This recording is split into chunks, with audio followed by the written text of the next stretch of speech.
Yo, yes, sir, man. We live and we back. Welcome back to the Golden Goose DFS show. I am your host, Chandler Blakely, aka Goose. Here today, bringing you another edition of my starting five for DraftKings and FanDuel.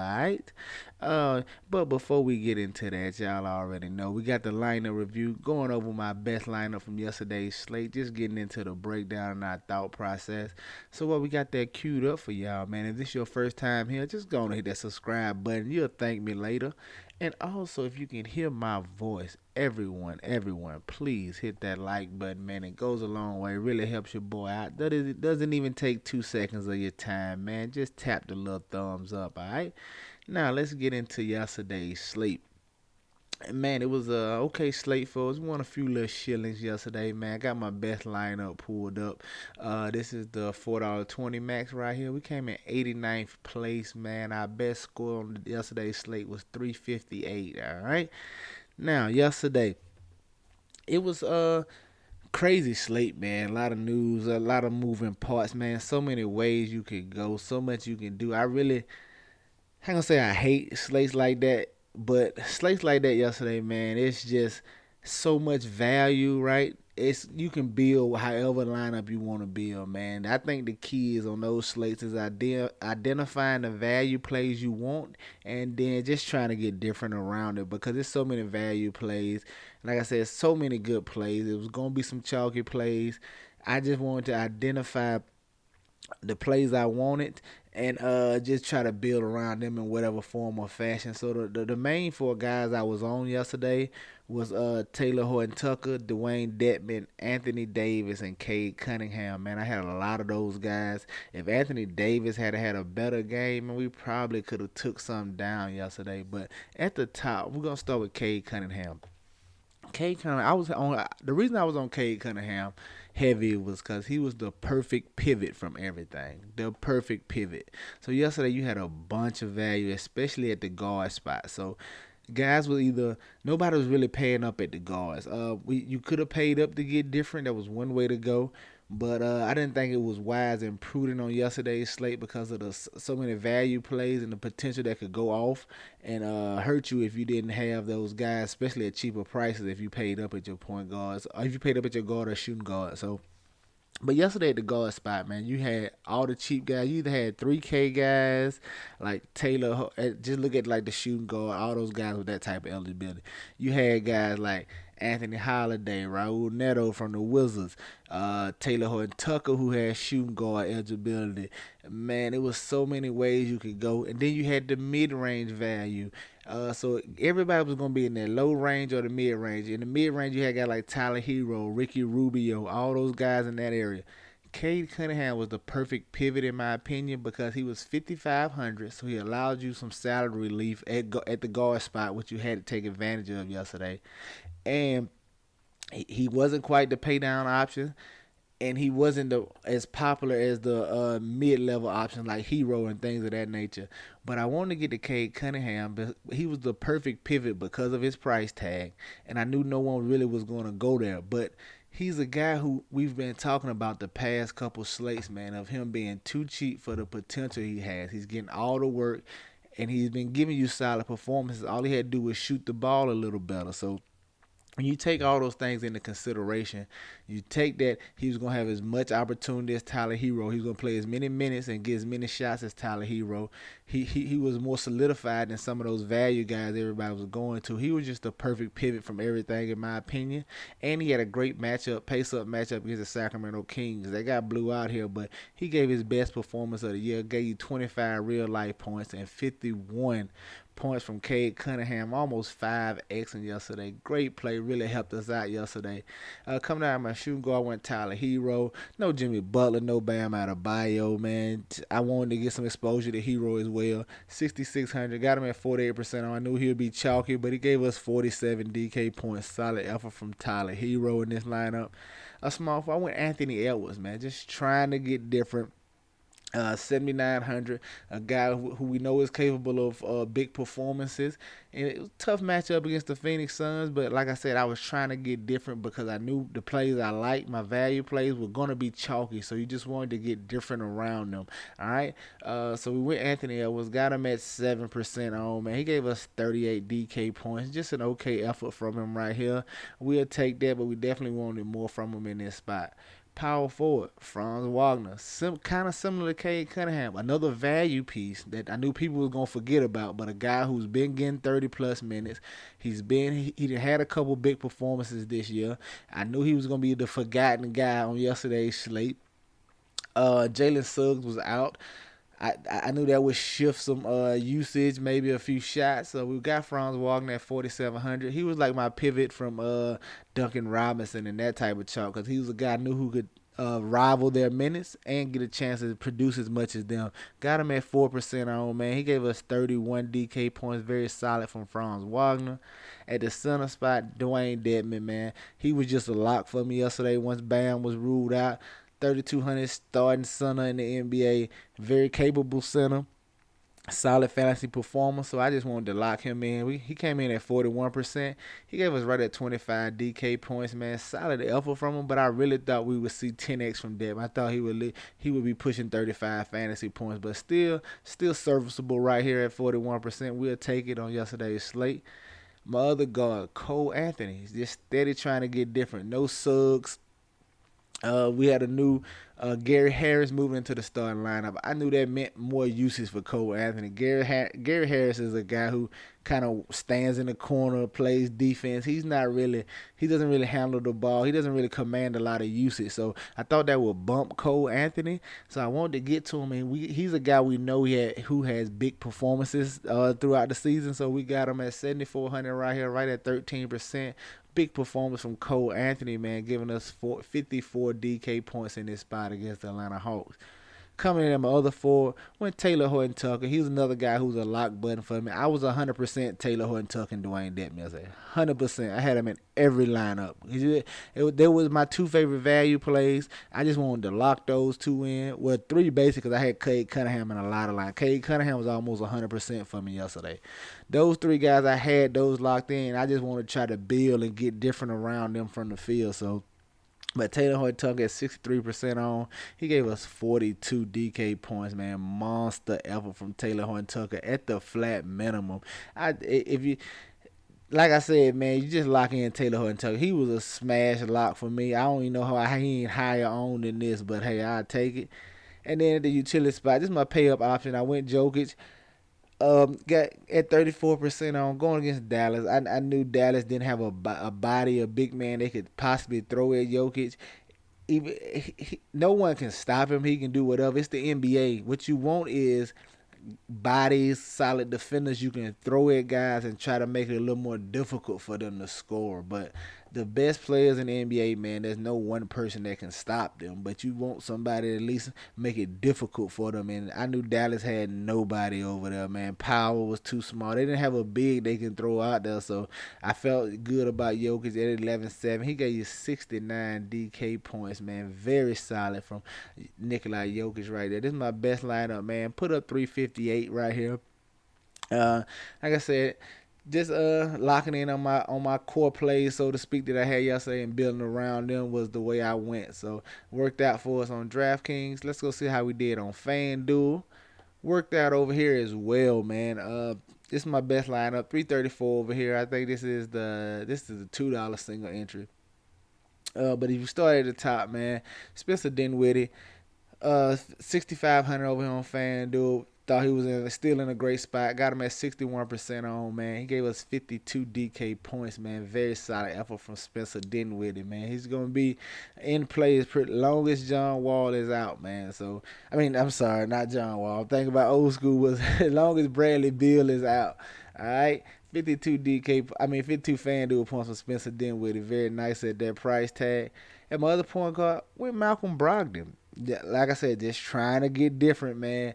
No Chris Duarte over there. They play against the Knicks, but we know Malcolm Brogdon, a guy who has triple-double potential. He's been very solid so far this year. We got him at 6% on. He gave us 40 FanDuel points. Solid effort from Malcolm Brogdon over here. My shooting guard right back to my boy Cade Cunningham, man. I was heavy on him across both sites. If you caught the starting fives yesterday for DraftKings and FanDuel, you'll see I had Cade Cunningham in both of them. But big performance at 8% on over here. Love that over here on DraftKings. Gave us 40. I mean on FanDuel, gave us 49 FanDuel. Y'all pardon me, man. It's early, man. I trying to get this done before work, but yeah, Cade Cunningham, man, big performance finally for us this year. Finally scored some points, man. Got a 49 FanDuel points, very solid. My other shooting guard went Ricky Rubio over here, man. Just another guy who was in line, especially once he moved to the starting lineup. I thought that could solidify 30 plus minutes. He could possibly play 35, 36 minutes with him moving into the starting lineup. Going against the Boston Celtics, got him at 15% on. He gave us 35 FanDuel points. Solid effort from Ricky Rubio. Small forward, Taylor Horton Tucker, the lock. I mean, I ain't got to go into it. He's a little more expensive over here on FanDuel, but it didn't matter, man. Just put him in your lineups yesterday. Gave you 40 FanDuel points at 33% on in this contest. Small forward, trying to get different again. Another value guy, Tate, a guy who can give you 30 plus. He does a little bit of everything in this matchup against Memphis. Want to try to get a little different. Got him at 3% on. He gave us 27 FanDuel points. Just okay, man. Not nearly enough. And that power forward, the guy who ruined my night, man, Anthony Davis. If he had I'm telling y'all, if he had a bigger night, we'd have took something down yesterday. But Anthony Davis over here on FanDuel got him at 35% on pretty much. He gave you 28 FanDuel points, not nearly as enough as the Lakers just got handled by the Bulls, man. Yeah, nothing else to say about that. Anthony Davis let me down. Couldn't even get a double-double. Only 6 boards. It was a rough outing for the Lakers altogether. And my other power forward with Pascal Siakam. Wanted to go back to that well. Saw him get 35 plus minutes. 35 minutes last time out. Felt confident in his minutes again tonight with him starting. Got him at right at 6% on over here. He gave us 37 FanDuel points. Just okay, but I expected a little bigger performance. I was trying to anticipate if Van Vliet was going to be out again, but he ended up playing, so undoubtedly that hurt some of Siakam's ceiling potential. But he's still okay nonetheless. And then at center spot, Dwayne Dedmon, man. Told y'all yesterday, him and Taylor Horton Tucker were just 2 free squares to me, man. I just locked him in and just built around them, trying to get different. So, but Dwayne Dedmon over here, 22% on FanDuel. Gave you 27 FanDuel points. So solid effort from Dwayne Dedmon. That's my best lineup on FanDuel. Put up 334, man. Like I said, in the money on both sites. An okay night, man. But let's look at this 3-gamer for tomorrow, see what we liking, all right? Coming into today's slate, 3-gamer, man. Go light. Or if you want to play up, this is the time I would get into the big GPPs, the $15, 30K to first, 40K to first, stuff like that. On the small slates, this one I take my chances at the big GPPs. When you're doing a few lineups, when you're only doing like 2 or 3 lineups, you're not doing a 150. These small slates, in my opinion, is your opportunity to take a chance at the big payouts, man, because the player pool is much smaller. It's not that many different builds you can do, man. So if you're gonna it's a perfect time to be in the big contest with the Sharks, who putting up 150, who put in 150 lineups, things like that. It kind of levels the playing field because there's only so many good plays on the 3-game slate. This is when I like to take my shots and put 1 or 2 lineups in the big pay up contest. But yeah, you can take the night off, man, if you want to. 3 gamers like this is a good night to take off, too. Give you a little break from DFS and NBA. I know it gets taxing, man. It's an everyday thing, but I'm going to go light, man. Probably 1 or 2 lineups, nothing too crazy. I may still do get in my 20 max. We'll see, though. But at the top, I want to look at point guard. I want to look at Eric Bledsoe, 5,200.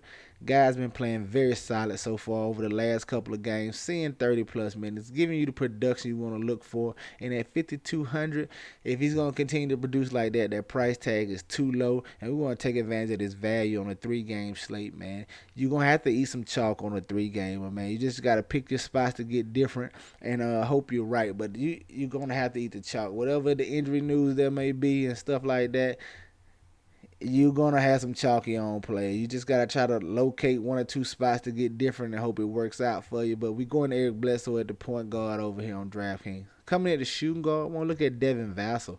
4,700. He's been very solid for the Spurs so far this year. Playing 30 minutes in the last two games. That's what I like to see. But it's always nerve-wracking with Pop because just because he could have played 30 minutes the last 6 games, it don't matter with Pop, man. But so it's going to be a little nervous over here. But hopefully he can continue to see those minutes and continue to produce at this 4,700 on this 3-game slate. But definitely want to take a look at Devin Vassell. Coming in at small forward. KD, man, Kevin Durant, one of my favorite pay-up options. Going against his old squad in the Golden State Warriors. It's KD, man. No analysis needed. He can perform against anybody. It's just about whether they do it or not. But I like him at this 10-3 price tag. Him and James Harden is the show over there in Brooklyn. So as they go, so do the Nets. But I like getting the KD right here in this spot at 10-3. At power forward, I want to go back to the guy that made him leave Golden State, Draymond Green at 6,400. I like this price on him. They finally should be in a competitive game. We saw Draymond Green in last game out play 30 minutes in a competitive contest. That this should be another game that's not. Don't anticipate it being a blowout. Should be more tightly contested game. Draymond Green could see big minutes in this game, and he's always a triple-double potential. Baby triple-double as it may be, but he's always a triple-double potential. At 6,400, you definitely want a guy like that with that type of upside on a 3-game slate. And coming in at my center spot, I want to look right back at Ivica Zubac, man. 4,900.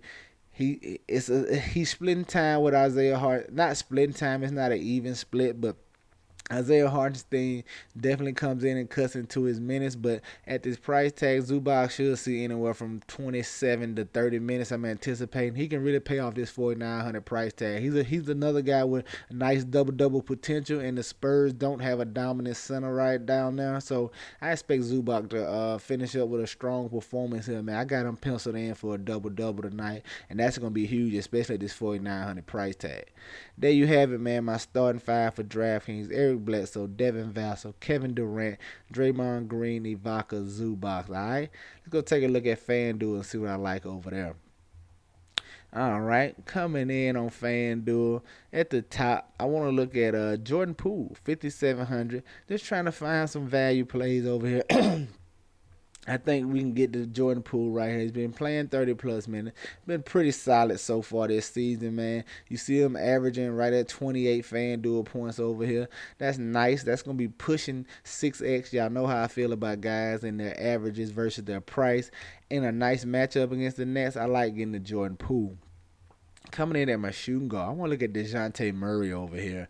9,800. I like this price over here on FanDuel. Another guy who has triple-double potential. We've seen the ceiling type performances from him this year already. Hey, he is the show over here for the Spurs, man. He's their budding, soon-to-be superstar. I don't know if he's going to make it a superstar, but that's how they're pushing him. DeJounte Murray can't get it done at the point guard for 9,800, man. Like him going against the Los Angeles Clippers here. Coming in at small forward, we can go right back to Tobias Harris. 7,700. Too cheap for the main staple in this Philly offense with no Embiid and no Simmons. He's going to get all the shots he wants, man. I like Tobias Harris in this matchup against the Jazz for 7,700, all right? Coming in at power forward, I want to go back to Lamarcus Aldridge. Now, this is another play that makes me nervous, but you're going to have to take some risky plays, especially on the 3-game at 5,600. What makes me nervous is his minutes. He's only playing about 22 minutes a game. Maybe he might inch to 25, but he's been pretty much locked in at that 22. He's been performing well, but he's been very, very efficient, man. If that slips any, he can fail for us at this 5,600 price tag, only playing 22 minutes. But hopefully he keeps it going, man, and keep being efficient and to give us a nice return at this 5,600 price tag, all right? And then coming in at my son, I want to go right back to Zubac. A little more expensive over here. here on FanDuel, but it's okay, man. I'll pay for it over here on the 3-game slate. Like I said, I expect him to take advantage of this matchup with the Spurs inside, who don't really have a big down there that could keep him off the glass. He should be able to really have his way down low against the Spurs. I like him at this 5,600 price tag. So there you have it, man. My starting five on FanDuel: Jordan Poole, DeJounte Murray, Tobias Harris, Lamarcus Aldridge, and Ivica Zubac, man. Get you some exposure to these guys. Get them in your player pool. You know I'm going to have them in mind, all right? That's going to do it for us here today, man. Y'all know the motto: chances make champions. Y'all green up, man. I see y'all tomorrow, all right? Let's go.